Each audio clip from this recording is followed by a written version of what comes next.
If you are still getting texture and cakiness on your skin after applying your foundation, then I feel so sorry for you. I don't want to boast, but what I'm about to teach you is going to change your foundation game forever. I'm going to teach you how you can get your skin from this to this. Also going to be exposing some makeup artist secrets, so you might want to stay for that. The single most important thing is to use the correct skincare. I already know that you're applying way too much skincare on your skin. You need to keep it to 3 products. Take it from me, a pro makeup artist. Keep it simple with a toner and a moisturizer, and maybe hyaluronic acid if you need that extra moisture. You want your skin to be super smooth, then it needs to be hydrated and not tacky. This tip is one of my best. Always make sure that you wait for your skincare to fully dry down before you apply your makeup. If you don't do this, your foundation is going to slip and slide. Just wait a minute, maybe do your eye makeup, grab a coffee, come back and you apply your foundation. I promise you it'll be seamless. You'll notice a huge difference just doing this tip. Now I'm going to take you through how to apply foundation perfectly so it looks ridiculously smooth on your skin. People will be wondering if it's a smoothing filter. I've got dry to combination skin, so I use the NARS Light Reflecting Foundation. It's one of my all-time favorite buttery smooth foundations. If you stay to the end of this video, I will be sharing some drugstore dupes and also an oily skin alternative. When you apply your foundation, you want to dispense it on the back of your hand before you apply it on your face. I see far too many people apply foundation directly on their face. 9 times out of 10, you will be applying way too much foundation on your skin. Cakes up the makeup, especially around your hairline and your nose. We want to distribute it evenly on our skin. When you're picking up your foundation on your brush, you need to be priming the brush, distributing all of the liquid onto your brush,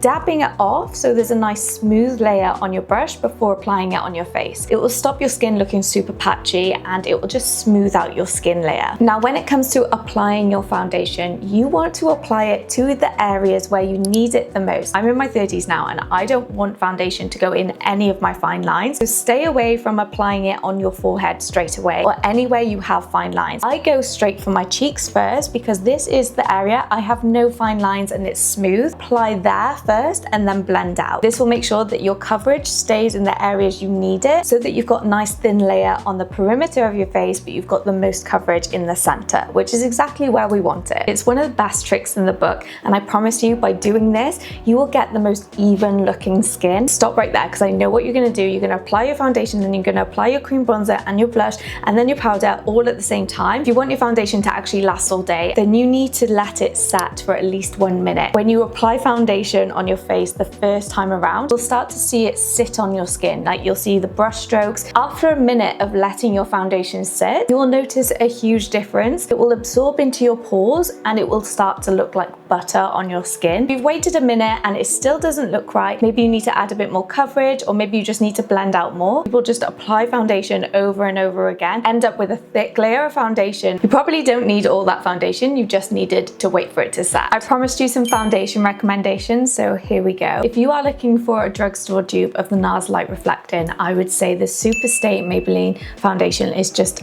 as good. If anything, it's a bit more on the matte side, which sometimes is a good thing when it comes to smoothing out your large pores. I really love this as an everyday foundation. It is unreal, and for the price tag, you just can't beat it. Probably one of the best drugstore foundations I've ever applied on my face. You're not worried about the price tag, but you are an oily queen and you're like, Amy, what would I apply on my oily skin? This NARS Radiant Longwear foundation is a staple in my professional makeup kit. I just think it's stunning because it has that long wear ability. It doesn't have that light reflecting buttery formula like this one does, but mixed with your oily skin, it will create this. If I've got a special event or a wedding, I would always go for this myself. If you are someone who likes a really dewy foundation, also something lightweight but color correcting, this is ideal. I got introduced to this recently. It's the Luminate CC cream. I think it retails for like £15. It's so affordable and honestly a great everyday, especially if you're red like me and you get rosacea around your nose. Color corrects without the heaviness of a foundation. If you follow everything I just said, you will get skin like this. What is your holy grail foundation? Comment down below, no gatekeeping. I would love to know. You know what to do if you like this video. Give it a thumbs up and subscribe. I would love to see you again soon, so I will see you next Sunday for my next upload.